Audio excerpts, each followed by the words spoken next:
La Team JG, spécialiste des conférences sportives en entreprise, vous présente les podcasts Légendes du sport. Bonjour à toutes et à tous, portrait de président aujourd'hui. On part en Haute-Loire, on part au Puy et on rencontre Gérard Roméas qui est le président du CO Le Puy Rugby. Gérard, bonjour. Oui, bonjour. Première question, elle devient traditionnelle maintenant dans l'émission. Qui es-tu, Gérard ? Je suis retraité depuis un an. Je suis licencié au COP Rugby depuis 1974, donc ça fait quelques années. Et je suis président depuis 2006, pour avoir fait toutes les fonctions possibles, ingéniables, d'entraîneur, de joueurs et autres. Quelle a été ta carrière professionnelle ? J'étais banquier. Comment ça se passe quand on habite en Haute-Loire ? On est tiraillé entre l'Auvergne, le rugby avec Clermont-Ferrand et le football avec Saint-Étienne. Comment on choisit son sport ? Alors on est de prime abord on est auvergnat, donc c'est vrai qu'on est proche niveau rugbystique, on est proche de l'ASM, on est proche de Clermont. Nos jeunes croisent beaucoup le fer avec les équipes du Puy-de-Dôme. Là, bon, maintenant, au niveau un peu au-dessus, on a tendance à basculer aussi sur la Loire et sur le Rhône, même si le Puy est plus proche de Saint-Étienne. Il faut 45 minutes pour aller à Saint-Étienne et il faut 1h30 pour aller à Clermont et 1h30 pour aller à Lyon.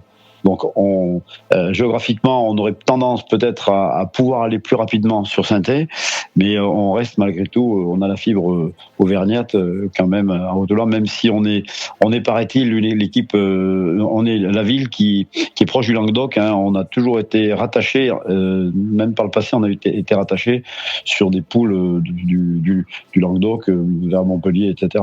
On parle un petit peu du fonctionnement de ton association, de votre association. Est-ce qu'il y a un bureau ? Il est composé de combien d'adhérents et combien de membres ? On a un bureau qui est au four et au moulin. J'ai un coprésident, Jean-Philippe Fraisse, deux vice-présidents, Luc Laurent et Yves Marchal. Et puis on a tout ce qui permet à un club de fonctionner, des trésoriers, des secrétaires. On a près de 25 ou 30 éducateurs. C'est un club qui doit être entre 450 et 500 licenciés aujourd'hui. Gérard, comment es-tu devenu président ? Après une carrière de joueur, et puis c'était une période où les gens qui étaient à la tête du club souhaitaient passer la main. Il y a comme souvent, il n'y a pas beaucoup de monde qui se bouscule au portillon pour prendre la charge.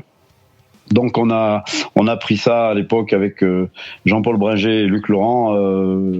Pour continuer, je crois qu'on devait être en fédéral 3 ou en honneur et parce que ça nous a paru logique de pas claquer la porte quand il y avait un manque latent de personnes. Donc on a appris sur le tas, hein, il n'y a pas d'école de président et on a appris sur le tas à fonctionner et ça a plutôt bien marché. Bon, ça va faire bientôt 20 ans. Donc ta plus grande fierté depuis que tu es président ?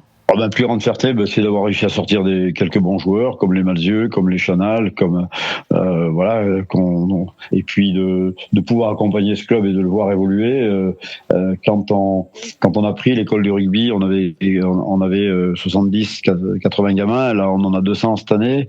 Le club devait avoir 250 licenciés. Aujourd'hui, il y en a presque 500.